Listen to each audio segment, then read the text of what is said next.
Nós vamos ao livro do profeta Joel, capítulo 2. Nós estamos então tratando da mensagem que está dentro dos versículos 18 até o versículo 32. Nós vimos no domingo anterior, do versículo 18 até o versículo 24, e nesses versículos então nós vimos 3 verdades acerca da restauração de Deus na vida do seu povo.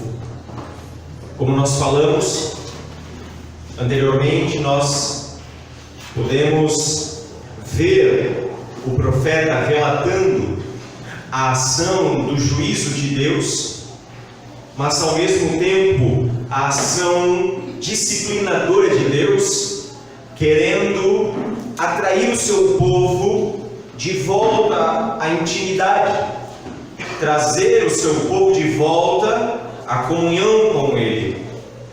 Então Deus disciplina o seu povo. Vimos então isto sendo a providência divina ao tratar com o seu povo. Vimos que isso estava conduzindo o povo ao arrependimento, ao quebrantamento, a humilhar-se diante da presença de Deus. E quando o povo então se arrependesse dos seus pecados e se convertesse dos seus maus caminhos, Deus se promete restaurar o seu povo.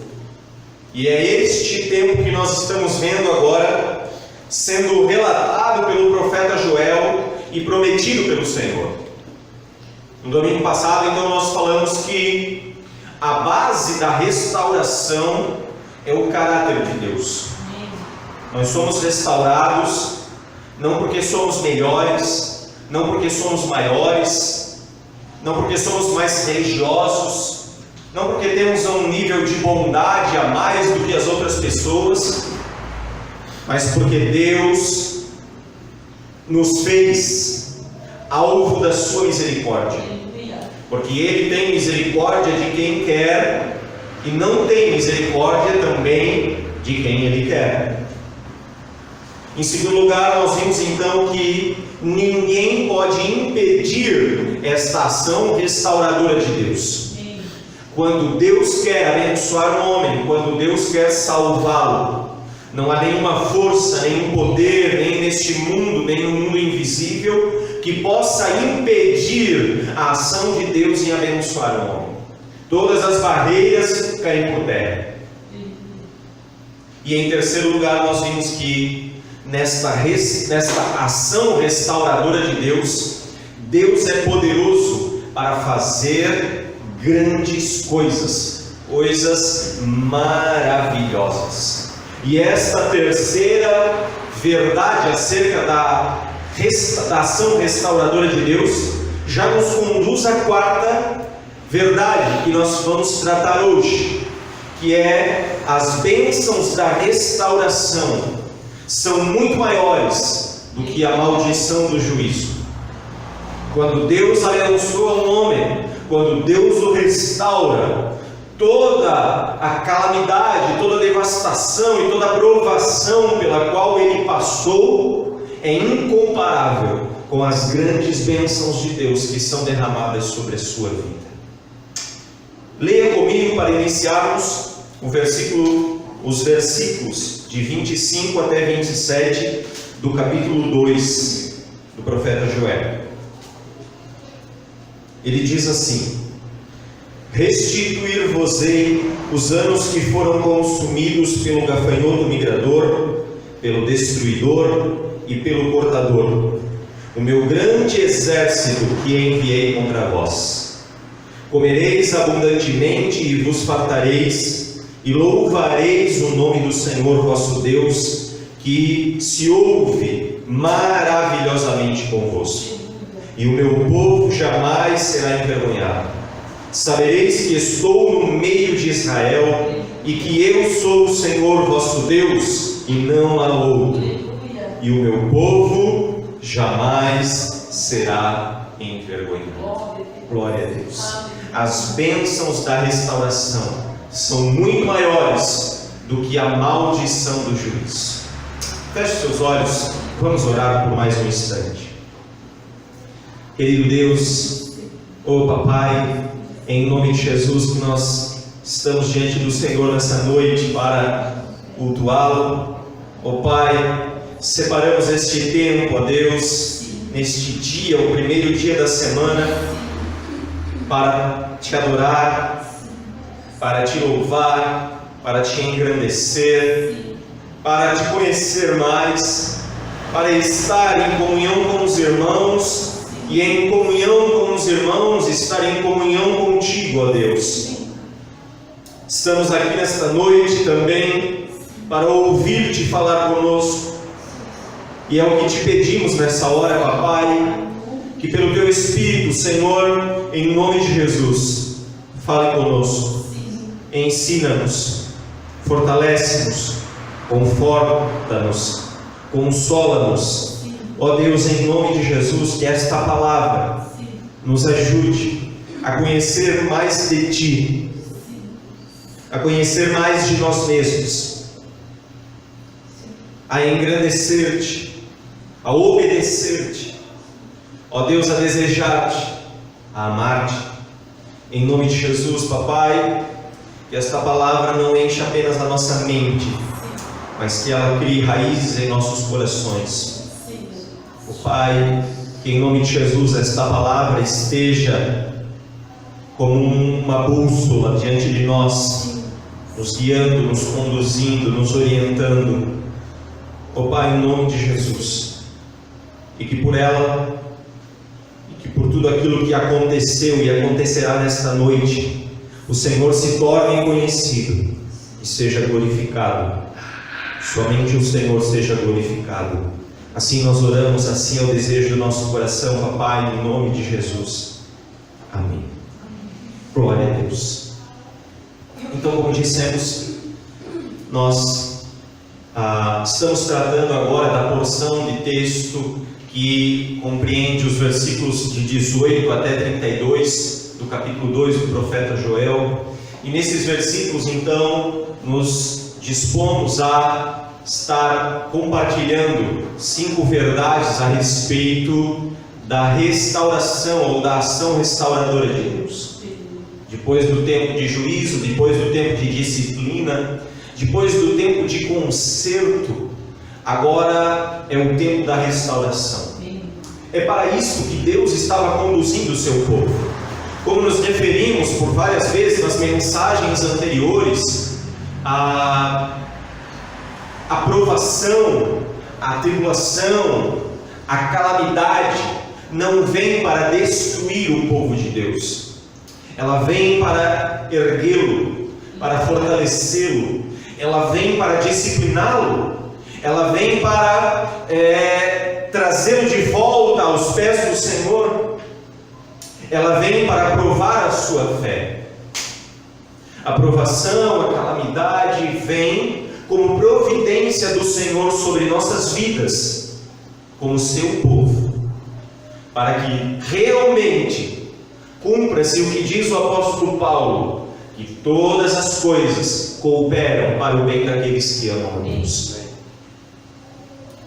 Então, neste tempo de restauração, como dissemos, nós vimos algumas verdades a respeito desta ação restauradora de Deus. Primeira, vamos lembrar, a base da restauração é o caráter de Deus. A base da restauração é o caráter de Deus. Em segundo lugar, ninguém pode impedir a ação restauradora de Deus. Quando Deus quer restaurar um homem, quando Deus quer restaurar uma família, quando Deus quer restaurar uma igreja, Ele faz, porque Ele é Deus Todo-Poderoso, porque Ele é Deus soberano, acima de todas as coisas. E em terceiro lugar, Ele é poderoso para fazer grandes coisas. Ainda que tudo pareça perdido diante dos nossos olhos, ainda que tudo esteja uma completa devastação nas nossas vidas, Deus é poderoso para fazer grandes coisas. Deus é poderoso para levantar o homem mais fraco, mais perdido, para restaurar. Deus é poderoso para abençoar, seja quem for. E em quarto lugar, então, chegamos nesses versículos que nós lemos. As bênçãos da restauração são muito maiores do que a maldição do juízo. Não há de se comparar aquilo que Deus tem a fazer na vida do seu povo, na vida dos seus amados, na vida do seu povo eleito, que possa se comparar àquilo que nós perdemos nas nossas vidas. Aquilo que às vezes nós mesmos desperdiçamos, assim como o filho pródigo viveu dissolutamente e desperdiçou a herança que havia recebido do pai. Aquilo que ele recebeu ao ser restaurado pelo pai não pode se comparar em nada àquilo que ele havia perdido anteriormente, porque Deus é poderoso para fazer grandes coisas. O profeta reafirma o poder de Deus em restaurar o seu povo. Ele está querendo que o povo de Deus tenha convicção absoluta de que tudo o que está acontecendo com eles, desde a devastação, desde a calamidade, desde todas as perdas, até este tempo de grande abundância e restauração, é fruto da ação de Deus, porque Ele está no controle de todas as coisas. Se anteriormente a terra estava infértil, melhor dizendo, se anteriormente a terra foi devastada pela invasão dos gafanhotos, se anteriormente os animais estavam morrendo nos pastos, se anteriormente não havia fruto na videira, se todas as plantas estavam minguando e nada produzia, se anteriormente o culto a Deus havia se perdido como uma consequência da ação de Deus, como consequência desta mesma ação poderosa de Deus, agora a terra produzirá, agora as plantações frutificarão, agora o culto será restaurado, agora haverá animais no pasto, agora haverá alimento na mesa, agora a economia será restaurada, agora o culto a Deus será novamente restaurado, agora a alegria virá em abundância, agora o regozijo estará diante do povo de Deus. O Senhor promete a seu povo restituir, trazer-lhe de volta todos os anos que haviam sido perdidos, anos de devastação causados pelo próprio exército do Senhor. Não era uma coincidência que aqueles gafanhotos haviam invadido a terra. Não era algo simplesmente do acaso, do destino, era a ação de Deus sobre a vida do seu povo. Mas assim como Deus havia feito com que a terra não produzisse, os gafanhotos devastassem todas as plantações, assim Ele afirma que dará de volta os anos que foram consumidos. A promessa de Deus é que quando Ele restaurar a bênção sobre o seu povo, não haverá mais nada que possa impedir a abundância sobre a vida deles. Não haverá seca que impedirá a ação de Deus. Não haverá gafanhotos que impedirão a abundância das colheitas. Não haverá exército que possa se levantar contra o povo de Deus, porque Ele é Deus soberano acima de todas as coisas. E quando Ele age para abençoar o seu povo, para restaurar, para restituir, para trazer de volta aquilo que o seu povo havia perdido, e onde havia desespero, onde havia lágrimas pelas perdas, onde havia destruição, agora a abundância da bênção de Deus sobre a vida do seu povo. Quando estamos cientes de que Deus é soberano, que Ele tem um controle sobre todas as coisas, não andamos receosos do futuro, não andamos desesperados com o dia de amanhã, não andamos ansiosos com o que há de vir, porque sabemos que tudo o que há de vir procede de Deus, porque Ele está no controle de todas as coisas. Porque se vier a devastação, Deus está no controle da devastação. Porque se vier a calamidade, Deus está no controle da calamidade. Porque se vierem as provações, Ele está no controle das provações.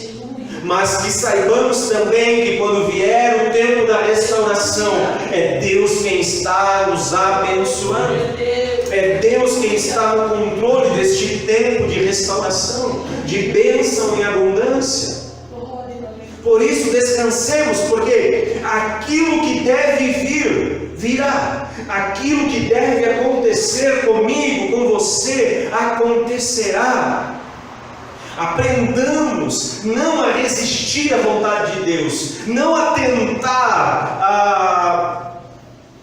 mudar a vontade de Deus ou quebrar a resistência de Deus, mas aprendamos a nos moldar à vontade de Deus. Aprendamos a viver debaixo desta boa, agradável e perfeita vontade de Deus. Que saibamos viver e reconhecer o tempo da ação disciplinadora de Deus, que saibamos reconhecer o tempo da ação de juízo de Deus, que saibamos reconhecer o tempo da restauração de Deus sobre as nossas vidas, porque Ele continua no governo de todas as coisas. Ainda no versículo 25, nós vamos ver o profeta fazendo um contraste entre o extraordinário poder de Deus, entre a infinita e perfeita soberania de Deus e a fragilidade humana. Deus chama os gafanhotos de o meu grande exército. Ou seja, mesmo que este exército seja formado de pequenos insetos, porque era a ação de Deus, ele tinha um grande impacto sobre a vida dos homens. Isso nos mostra o quanto nós somos frágeis diante da grandeza de Deus. Quando Deus quer intervir nas nossas vidas, Ele não precisa de muito esforço, Ele não precisa de coisas grandes aos nossos olhos. Basta que Ele intervenha com sua força, com o seu poder nas nossas vidas. Deus não precisa fazer muito para reduzir o homem a nada, para quebrar o seu orgulho, para quebrar a sua arrogância, para quebrar a sua soberba e conduzir o homem à humildade e conduzir o homem aos seus pés, porque Ele é Deus Todo-Poderoso. O que resta a nós, diante desta nossa fragilidade e diante desta grandeza de Deus, é nos rendermos a este poder, é confiarmos na sua grandeza, é confiarmos no seu poder, na sua sabedoria, porque Ele sabe o que Ele está fazendo, porque Ele é Deus, porque Ele é o Senhor. E Ele diz que esta ação tem por propósito isto: que saibam que eu sou o Senhor, que eu sou o Senhor. De modo semelhante,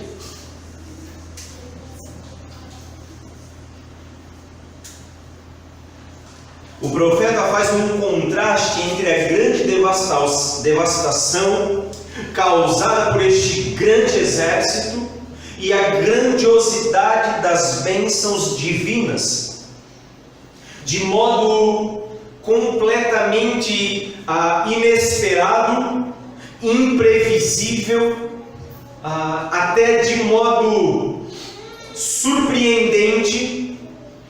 A situação que o povo de Judá estava envolvido muda completamente. Eles estavam prestes a serem completamente devastados, destruídos, aniquilados pelo exército assírio que estava às portas. Eles estavam com fome porque não havia comida. As plantações não estavam produzindo nada. Os animais estavam morrendo. Eles estavam idolatrando a deuses estranhos. O povo estava fraco, cansado, caído, abatido. E não bastasse toda esta cena de destruição e de calamidade ainda, eles estavam prestes a serem invadidos, aniquilados pelo exército assírio. Mas na mesma proporção, ou numa proporção ainda maior, vem a restauração de Deus. Ainda que tudo parecia perdido, ainda que tudo parecia acabado, ainda que aquelas pessoas estavam cansadas, oprimidas e abatidas, Deus intervém com promessa de restauração sobre a vida daquele povo, para que eles pudessem ter a sua alegria restaurada, para que eles pudessem se regozijar, para que eles pudessem se jubilar diante da presença de Deus, saltar de júbilo na presença de Deus. Eles desfrutariam da abundância das bênçãos divinas quando reconciliados com Deus, porque o Senhor agiria de modo maravilhoso para com o seu povo, de modo maravilhoso. Não haveria mais nenhum pretexto, nenhuma barreira, nada que pudesse impedir o povo de Deus de agora servi-lo, cultuá-lo, adorá-lo, porque Deus restauraria a sua sorte. Se havia algo que impedisse o povo de Deus de chegar à casa do Senhor e cultuá-lo, agora isto seria tirado. Essas barreiras cairiam por terra e eles poderiam apresentar a Deus os seus sacrifícios, as suas ofertas, porque Deus os abençoaria em abundância. Glória a Deus. Com o fim do culto a Deus, veio também o fim da alegria e dos louvores a Deus. Mas tudo isso seria restaurado por esta ação restauradora de Deus. Onde há a presença de Deus, há também plenitude de alegria. O nosso maior problema, a nossa maior causa de tristeza, ou a maior causa de tristeza, de desânimo, de ansiedade, de desespero neste mundo não são os problemas dessa vida. Não é a ausência dos problemas, ou a presença dos problemas, nem mesmo a presença do inimigo. É a ausência de Deus nos nossos corações, é a ausência do Espírito em nossos corações, é a ausência do fervor do Espírito em nossas vidas. E era isso que estava acontecendo com este povo. Era a falta da presença de Deus. Era eles estarem idolatrando a deuses estranhos, correndo atrás da sua própria diversão, dos seus próprios prazeres, dos seus próprios deleites. Eles viraram as costas para Deus. E esta foi a causa primária de toda esta calamidade que sobreveio sobre eles. Mas quando quando este povo voltasse a sua face para Deus, se arrependendo de seus pecados, se convertendo dos seus maus caminhos, Deus restauraria a sua sorte e os abençoaria em abundância inigualável, que não poderia se comparar a tudo aquilo que eles haviam perdido anteriormente. É exatamente a imagem que Jesus pinta da mulher que está prestes a dar à luz. É muita dor, é angústia, é aquele sofrimento, mas quando nasce o varão, o menino, Jesus diz, toda aquela dor é esquecida, porque o presente, a bênção, é tão grande, tão maravilhosa, que toda dor que foi preciso suportar e enfrentar para chegar até aquele momento valeu a pena. É por isso que o apóstolo Paulo diz em Romanos capítulo 8, versículo 18: porque para mim tenho por certo. Ele estava convicto de que aquilo que Deus ainda tem a fazer em nós, a glória que há de ser revelada em nós, não pode se comparar aos sofrimentos deste mundo. As bênçãos da restauração são muito maiores, são incomparáveis, são inigualáveis a todo o tempo que nós já perdemos, a tudo aquilo que nós já perdemos até aqui. Basta pararmos um pouco e contemplarmos as obras maravilhosas do Senhor, para que a tristeza vá embora, para que a ansiedade vá embora, para que a preocupação vá embora, a ingratidão seja dissipada do nosso coração e o coração então se encha de alegria e de regozijo. Porque essas obras maravilhosas de Deus nas nossas vidas são um testemunho da sua presença, de que Ele está no nosso meio, de que Ele está no nosso meio. Porque uma coisa é Deus estar presente, Ele está presente em todos os lugares, no sentido da sua onipresença. Outra coisa é a presença manifesta de Deus. É quando Deus manifesta o seu poder para abençoar o seu povo. Nós podemos ver isso claramente nas nossas vidas. Senão, não estaríamos aqui nessa noite. Mas é porque Deus tem nos abençoado de forma maravilhosa. Eu e você chegamos até esse momento. Glória a Deus. Quando coisas maravilhosas e grandiosas acontecem, é impossível atribuir estas coisas à sorte, ao destino, à ação dos homens, ao poder dos homens, a isto ou aquilo, porque me ajudaram, porque fizeram isso, porque me indicaram, porque isso, porque aquilo. Não, há coisas tão grandiosas, tão maravilhosas, que todos os homens, até mesmo os ímpios, por muitas vezes reconhecem: Deus fez isso. Não há outra explicação a não ser a ação grandiosa e maravilhosa de Deus. São essas coisas que eu e você podemos desfrutar neste tempo de restauração nas nossas vidas. Pode vir o tempo da calamidade, pode vir o tempo das provações, pode vir o tempo da devastação. Podemos nos encontrar em tempos nas nossas vidas que estamos como o povo de Judá. Parece que tudo está perdido. Parece que tudo que tentamos dá errado. Corremos para cá, para lá, daqui para o outro lado, dá tudo errado. Parece que não há mais para onde correr, não há mais solução. E parece que quando tudo está ruim, ainda tem uma outra notícia pior diante dos nossos olhos. Não tem aquele tempo que a gente diz: não tem mais nada para acontecer comigo, né? Parece que tudo caminha de mal a pior, como dizem as pessoas, né? Tudo está caminhando de mal a pior. Mas nesse tempo ainda, nós podemos desfrutar do tempo da restauração. Quando Deus manifesta a sua presença poderosa, gloriosa, graciosa sobre nossas vidas e nos abençoa de modo maravilhoso. Então nos alegramos, nos regozijamos em reconhecer: Deus está comigo, Deus está conosco, Deus está neste lugar, Deus está perto de nós. Aleluia! Glória a Deus! Lembremos um versículo anterior deste mesmo capítulo, versículo 3.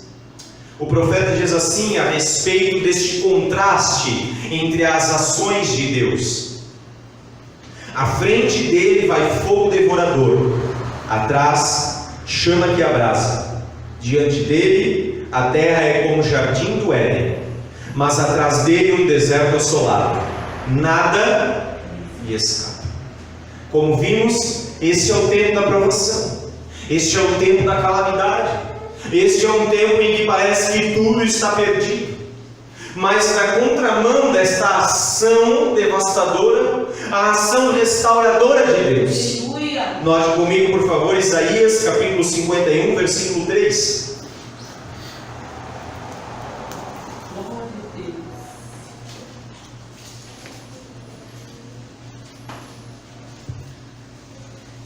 nós no verão precisamos colocar um ar-condicionado. Isaías capítulo 51, versículo 3. Ele diz assim: porque o Senhor tem piedade de Sião, terá piedade de todos os lugares assolados dela, e fará o seu deserto como Éden, e sua solidão como o jardim do Senhor. Regozijo e alegria se acharão nela, ações de graças e som de música. Glória a Deus. Por isso, irmão, diante da ação de disciplina de Deus, diante da calamidade, diante das provações, diante das devastações da vida, reconheçamos: Deus está comigo, Deus está perto, Deus está neste lugar, Deus está agindo. Mas também no tempo da restauração, que os nossos olhos possam contemplar a presença de Deus. Deus está neste lugar, Deus está me abençoando, Deus está perto, Deus está comigo. Glória a Deus. Seja por meio de sua disciplina, de sua providência maravilhosa, ou por meio das grandes bênçãos que têm sido derramadas sobre nós, Deus está conosco. Deus está conosco. E finalmente, nesta parte, temos ainda o versículo 27, algo de extremo consolo e esperança para nós que somos o povo de Deus. O Senhor diz que está no meio de Israel, ainda que eles não tenham se voltado para Ele. Eles ainda nem se arrependeram, eles ainda nem se voltaram para Deus, mas Deus ainda está com eles, porque eles são o povo da aliança, porque eles são o povo escolhido, porque eles são o povo amado, porque eles são o povo eleito. Deus não nos abandona em nenhum momento, Deus não vira as costas para nós em nenhum momento, Deus não vira as costas para os seus em nenhum momento. O seu amor, o seu cuidado e o seu zelo para com os seus amados não diminui em nada, independente do que nós somos ou do que temos feito. Porque o seu amor é imutável, porque o seu amor é eterno, porque o seu amor é infalível, porque o seu amor é livre, não pode mudar. Porque Ele é fiel ao pacto, à aliança que Ele estabeleceu com o seu povo. É claro que isso não é justificativa para vivermos em pecado, mas é justificativa para nos alegrarmos mesmo diante dos pecados que praticamos. De que encontramos um Deus misericordioso, de que temos um Deus gracioso, de que temos um Deus que não nos abandona em nenhuma circunstância, de que Ele não é como o homem, que quando frustramos as pessoas viram as costas para nós, de que quando ferimos as pessoas, ou de que quando somos feridos e frustrados também fizemos isso com as outras pessoas, né? Não só as outras pessoas fazem conosco, como muitas vezes também fizemos com os outros. Quando há aquelas rixas, né, os mimimis, viramos as costas uns para os outros.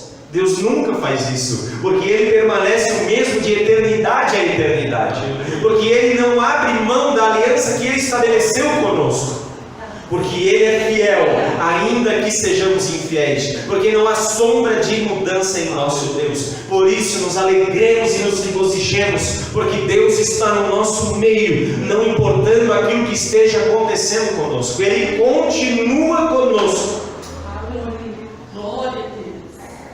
Ao Senhor aprouve habitar entre o seu povo, mas não apenas entre o seu povo. Agora Ele habita no seu povo. Aleluia! Aleluia! Aquilo que antes era momentâneo, aquela glória que Moisés tinha no seu rosto, que era passageira e ele cobria com um véu, porque a glória ia se desvanecendo. Agora esta glória é permanente em nós, porque o Espírito habita em nós e está conosco. Aleluia! Não pelo que fazemos, não porque somos bons, não porque somos melhores, mas porque Ele é bom, porque Ele é incomparável, porque Ele decidiu habitar em nós. Aleluia! Glória a Deus! Porque as bênçãos da restauração são muito maiores do que a maldição do juízo, do que tudo aquilo que nós perdemos. O que Deus tem nos dado e o que Deus tem a nos dar é muito maior do que tudo aquilo que nós já perdemos até hoje. Não há de se comparar. E finalmente, em último lugar, olhe comigo, versículos 28 até o 32.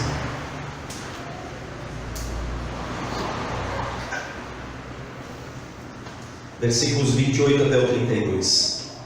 E acontecerá depois que derramarei o meu espírito sobre toda a carne.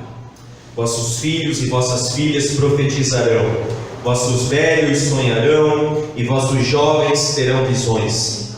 Até sobre os servos e sobre as servas derramarei o meu espírito naqueles dias. Mostrarei prodígios no céu e na terra, sangue, fogo e colunas de fumaça. O sol se converterá em trevas e a lua em sangue, antes que venha o grande e terrível dia do Senhor. E acontecerá que todo aquele que invocar o nome do Senhor será salvo. Porque no monte Sião e em Jerusalém estarão os que forem salvos, como o Senhor prometeu. E entre os sobreviventes, aqueles que o Senhor chamar. Glória a Deus. Em quinto lugar, quando o povo de Deus trata do seu pecado, Deus derrama o seu Espírito sobre ele. Quando há restauração, há um derramamento do Espírito Santo sobre o povo de Deus. Mas o derramamento do Espírito só acontece depois que o povo de Deus se volta para Ele quebrantado, arrependido. Não podemos esperar o Espírito sem antes tratar com os nossos pecados. A palavra depois aponta para esta sequência lógica, não necessariamente imediatamente, mas somente em seguida. Somente depois que o povo de Deus trata com o seu pecado, arrependido, Deus derrama o seu Espírito sobre ele, e o seu coração é avivado, o seu coração se enche de devoção. Primeiro, tratamos com os nossos pecados, depois Deus derrama o seu Espírito. Esta promessa cumpriu-se inicialmente no dia do Pentecostes, quando Deus derramou abundantemente o seu Espírito sobre os apóstolos, porque eles estavam orando, unânimes, buscando a Deus para que isso acontecesse, porque pouco antes, Cristo havia derramado a sua vida na cruz do Calvário e tratado do pecado dos homens, dado uma justificativa pelos pecados dos homens. Então houve arrependimento e o Espírito desceu sobre aqueles homens naquele dia, o dia do Pentecostes. Ainda hoje, quando os homens tratam com os seus pecados, quando os homens se apresentam diante de Deus arrependidos, clamando, se humilhando, orando e buscando a Deus, o Senhor abre os céus e derrama o seu Espírito sobre eles. Não há outra forma, não há um método, não há uma estratégia, não há um meio psicológico, manipulativo para que isto aconteça. O único caminho para o avivamento, para o derramamento do Espírito, é quando os homens se arrependem dos seus pecados, é quando eles oram, é quando eles jejuam, é quando eles se rendem, é quando eles se intensificam na busca por Deus, é quando eles estão sedentos, famintos pelo Espírito de Deus. É aí que o avivamento vem. Não é quando há multidões de pessoas dançando, saltando, correndo, girando, chorando, com luzes, com fumaça, com show, com festa. Olhe para a Bíblia, olhe para a história da igreja, quando o Senhor aprove a Deus abrir os céus e derramar o seu Espírito. Veja como foi, veja o que aconteceu. Não foi quando as pessoas estavam em festa, não foi quando elas estavam dançando, histéricas, gritando e pulando. Foi quando elas estavam prostradas, chorando, humilhadas e clamando, e clamando, e clamando, e clamando, e clamando. Aleluia. Até que dos céus veio o Espírito sobre elas. E então o avivamento veio. E então os pecadores se arrependeram. Então as almas perdidas vieram. Quando o Espírito veio. Isto é avivamento. Isto é o derramar do Espírito. As pessoas dizem: não, esse lugar não tem o Espírito Santo, porque não há ninguém pulando e saltando histericamente, rodopiando, fazendo isto ou aquilo. Quando o Espírito Santo vem, ele vem para quebrantar os corações, ele vem para iluminar o entendimento das pessoas. Aleluia. As pessoas dizem que há avivamento por todos os lugares do Brasil, sendo que as pessoas continuam ignorantes a Deus, não conhecem as Escrituras Sagradas, estão atoladas em sincretismo, em práticas de umbanda, de catolicismo romano, de macumbaria, de feitiçaria, de candomblé.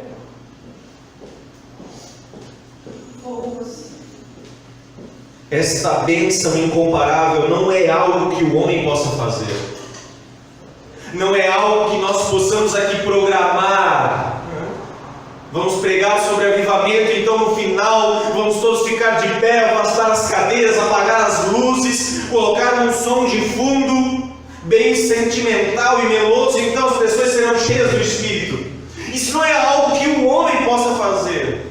Isso não é algo que um pregador possa fazer. Isso é algo que Deus faz sobre a vida da sua igreja, sobre a vida daqueles que estão orando, clamando e buscando a Deus.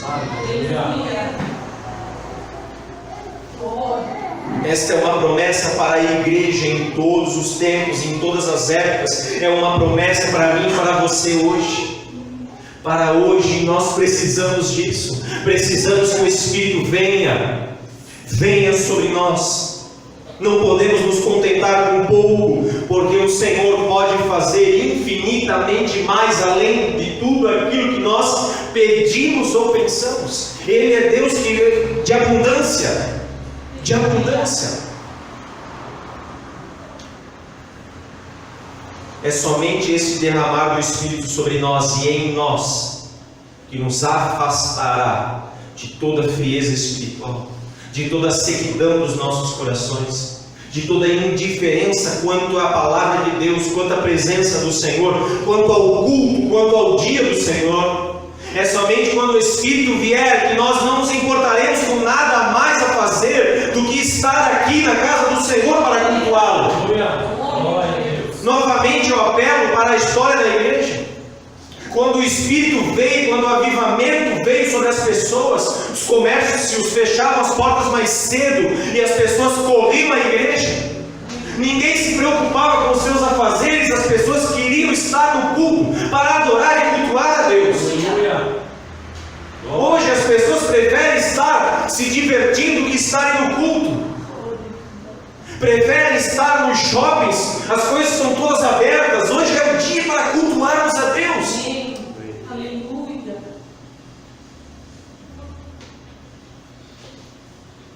Oh, Deus. Para finalizarmos, é importante ressaltarmos duas verdades acerca desta promessa.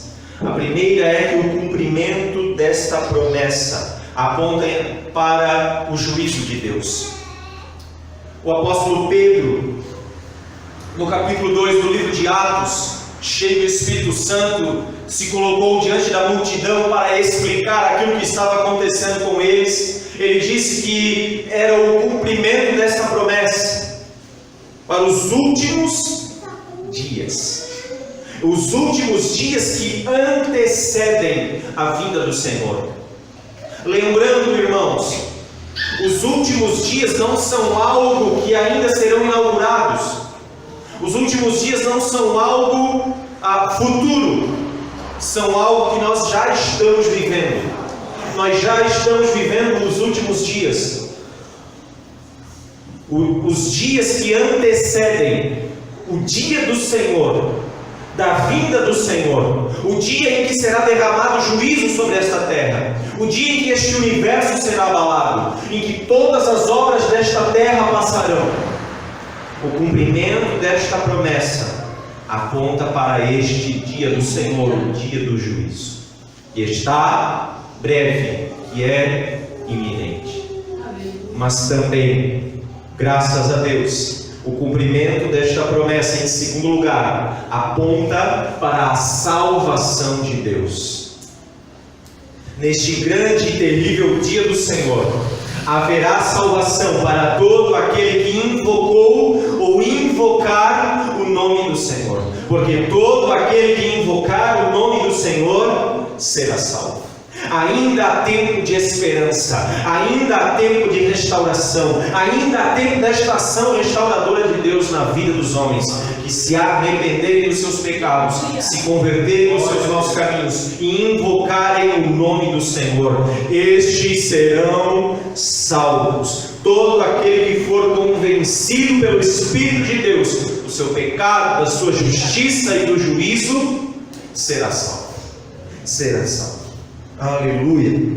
No poder do Espírito Santo, o Evangelho é pregado e leva os homens a se arrependerem dos seus pecados, a prestarem contas diante de Deus. Mas sem o poder do Espírito, somos infrutíferos, somos fracos, somos frios, não há compaixão, não há amor, não há desejo por almas. Não oramos por almas, não desejamos almas, não testemunhamos, não pregamos. Precisamos urgentemente de avivamento, de um derramar sobrenatural do Espírito sobre nós, sobre a igreja, que avive os nossos corações. Precisamos desta ação mais profunda de Deus nos nossos corações. Precisamos urgentemente, como igreja do Senhor Jesus Cristo, não como igreja raízes cristãs, mas como igreja do Senhor Jesus Cristo nessa cidade, nesse estado, nessa nação, precisamos de um avivamento urgente, urgente, urgente. Que o verdadeiro avivamento venha e nos leve ao arrependimento, ao quebrantamento, a humildade diante do Pai, a clamar por almas, a derramar lágrimas diante de Deus, e que Ele nos encha de poder para testemunhar de Cristo e da salvação que há no nome do Senhor. Glória a Deus. Vamos ficar de pé. Glória a Deus.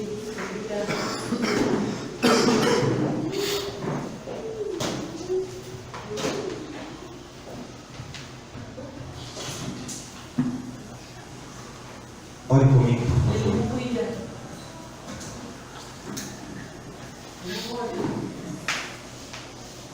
Oh Papai, obrigado pela Tua palavra. Sim. Obrigado porque há um tempo de restauração.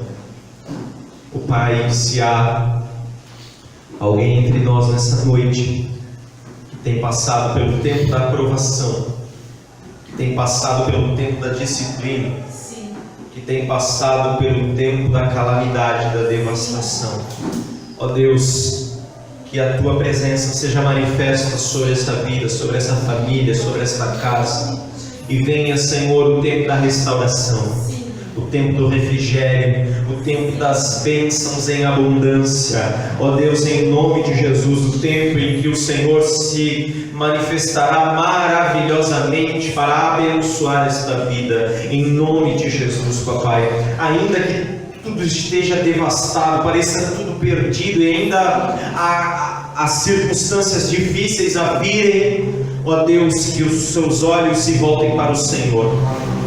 Oh Papai, que em nome de Jesus cada uma dessas vidas possa ver e reconhecer a ação de Deus em todos estes tempos, e que não andemos ansiosos, preocupados, desesperados com o que estamos passando, nem com aquilo que vamos passar, porque o Senhor está presente, porque o Senhor está no nosso meio, porque o Senhor está no controle de todas as coisas. E assim como o Senhor tem poder para tirar, como bem reconheceu Jó, o Senhor também tem poder para dar novamente, e dar abundância. O Senhor tem poder de restaurar, o Senhor tem poder de restituir, o Senhor tem poder de dar novamente tudo aquilo que havia sido perdido. Oh papai, que descansemos nesta promessa abençoada e maravilhosa, que descansemos e nos alegremos nesta ação restauradora de Deus, se já estamos vivendo ou se não estamos vivendo, que nos alegremos e tenhamos esperança de que em um momento ela virá, de que em um momento o tempo da restauração virá, a estação restauradora de Deus nos alcançará. Ó Deus, fortalece os nossos corações. E Pai, enquanto tratamos dos nossos pecados, derrama o Teu Espírito sobre nós. Faz novamente como Tu já fizeste, ó Deus, por muitas vezes na história. Derrama o Teu Espírito sobre nós em abundância. Aviva os nossos corações, papai. Ó Deus, temos estado, não simplesmente nós como igreja raiz cristãs, mas nós como igreja do Senhor nesta nação, temos estado como terra seca. Ó Deus, em nome de Jesus, abre os céus e derrama chuvas do Teu Espírito sobre nós em abundância. Aviva-nos, Senhor, em nome de Jesus. Põe-nos em chamas para esta geração, ó Deus. Que os nossos corações ardam pela Tua presença. Que os nossos corações ardam por intimidade contigo. Que os nossos corações ardam por almas, pelos perdidos, em nome de Jesus, papai. Que ansiemos falar de Cristo a alguém. Que ansiemos testemunhar das Tuas obras maravilhosas para alguém, ó Deus, em nome de Jesus. Aviva-nos, aviva-nos, aviva-nos, Senhor, em nome de Jesus, papai. Assim seja, ó Deus, para a Tua glória, em nome de Jesus. Amém. Glória a Deus. Aleluia. Aleluia. Este é o tempo da restauração. Pode vir o tempo da calamidade, pode vir o tempo da devastação, mas tenha certeza que o tempo da restauração virá. Em algum momento a ação restauradora de Deus nos alcançará, nos abençoará em abundância, e o Seu Espírito virá sobre nós em abundância. Oremos, clamemos, tratemos com os nossos pecados, nos humilhemos, nos quebrantemos na presença de Deus, até que do alto venha o Espírito sobre nós em abundância. Glória a Deus. Aleluia. Glória a Deus. Amém? Glória a Deus. Graças a Deus pela Sua palavra.